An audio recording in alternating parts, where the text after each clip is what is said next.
Von mula bukid hanggang pabrika ng banana chips, wangi ang masarap na pakikipagsapalaran ni Gogi at Chino Umpario. Mula bukid papuntang pabrika, mula pabrika papuntang bahay bo. Ngayong araw alamin natin ang buong kwento ng pagkain hukpapar. Sa bukid lumalago ang mga saging na berde, berde. Diretso sumisayaw sa sikat ng araw, kaakit-akit sa hangin. Nailagay sa basket, dahan-dahang dalhin. Dalang paglalakbay sa kalsada, dahan-dahang umandar. O di wag masira, ito'y mahalagang pagkain. Wow, wow, wow. Wow, wow, wow. Wow, wow, wow.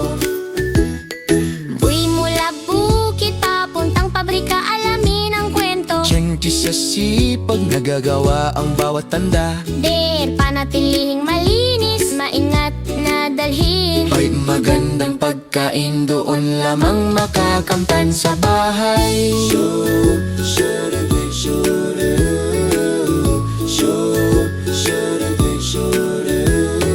Jerry sa pabrika, Maligo sa tubig, Jerry iwan ang dumi. gawin itong malinis. O ihiwain ng manipis at bilog, sa mainit na hangin tubig ay nawawala. Dali lang maghintay, itinuro ang pasensya. Natutunghayan ng tuyong saging ang lihim. Mas matagal ang shelf life ng tuyong pagkain. Tumataas ang shelf life kapag maayos. Sabi ni Gogi, tandaan ito, Kaayalaman sa pagkain, kalusugan ay kasama. Sa mainit na mantika, nagiging crispy. na konting asin dagdag lasa. Kaisarado sa pakete, Alisin ng hangin, isulat ang petsa. punuin ng tama. Pero sama-samang kain ang abot kaya. Wow, wow, wow.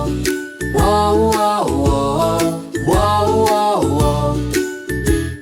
Davi naging chips na, Pero tandaan ang alituntunin, huwag sobra, kaunting merienda lang. ngayong kumakain ng tama. Siyang ang malusog at takila. Sabi ni Chino, Wow, ang galing! tumawa si Gogi. Natuto tayo special na aral ngayon. Ang pagkain ay hindi lang lasa, Bawat kagat may kwento. wow. Mula bukid hanggang pabrika,